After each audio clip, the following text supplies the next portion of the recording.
Hi you guys, that time of year has dawned upon us again. It is a Ramadan. Now it's very distressing, it's very inappropriate, and it's very offensive to see our King and our Prime Minister celebrating Ramadan. Now I'm not going to mention the Mayor of London because he's a Muslim, but just to see Ramadan lit up in London as if it was Christmas, you know. It's extremely disturbing, extremely disturbing. Because Ramadan is the celebration of the Quran being revealed. It's supposed to be a celebration of the first day that the Quran was revealed through Angel Gabriel to Muhammad, who Muhammad then relayed it to his followers. This is how the story goes. Now, to see the King and the Prime Minister celebrating the Quran, as I said, is extremely inappropriate. The King, for example, is supposed to be the head of the church in England. And the Quran says a lot about Christians. Christians are mentioned a lot more times in the Quran than Muslims. And disbelievers is mentioned a lot more times in the Quran than believers. Now, if you take aside all the commands to kill, slaughter, terrorise non-Muslims, all the persecution, if you put that aside, if you put the misogyny aside, if you put all the laws and that aside, the Quran is a very basic book. Muhammad, he was a part of the Quraysh tribe, which is the Arab pagan tribe. They worshipped multiple gods, one for every day of the year. And then he decided to form his monolithic religion based on Judaism and Christianity. In the early stages of the Quran, it's just nonsense, really. Then when he moved into Medina, he started to introduce a load of Jewish aspects. So he'd take like a story from King Solomon and put his own twist on it, saying that he commanded an army of birds and spoke to ants and stuff like that.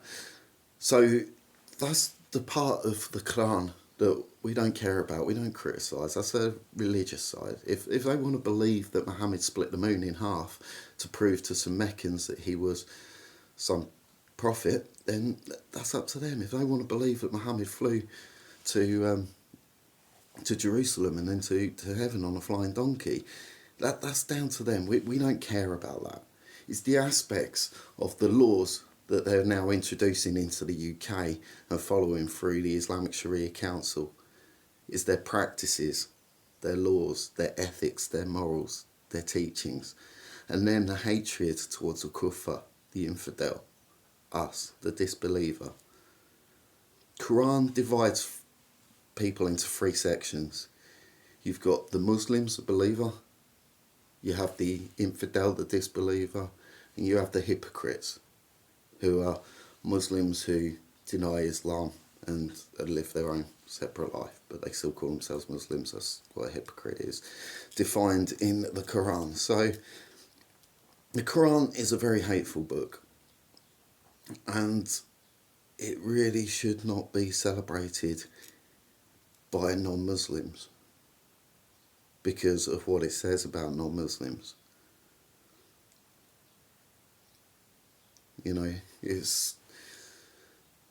we are the vilest of animals. Quran 8:55. It says to fight the disbelievers until religion is only for Allah. Quran 8:39. It says to terrorise the non-Muslims, cast terror into the hearts of the disbelievers. Quran 3:151. It even says that Muslims who sit at home and do not fight the disbelievers aren't equal in the eyes of Allah. As to the Muhammadin, the jihadi, that's Quran 4:95. And it says to fight even the Christians and the Jews until they become submissive to Islam and pay the jizya. Quran 9:29.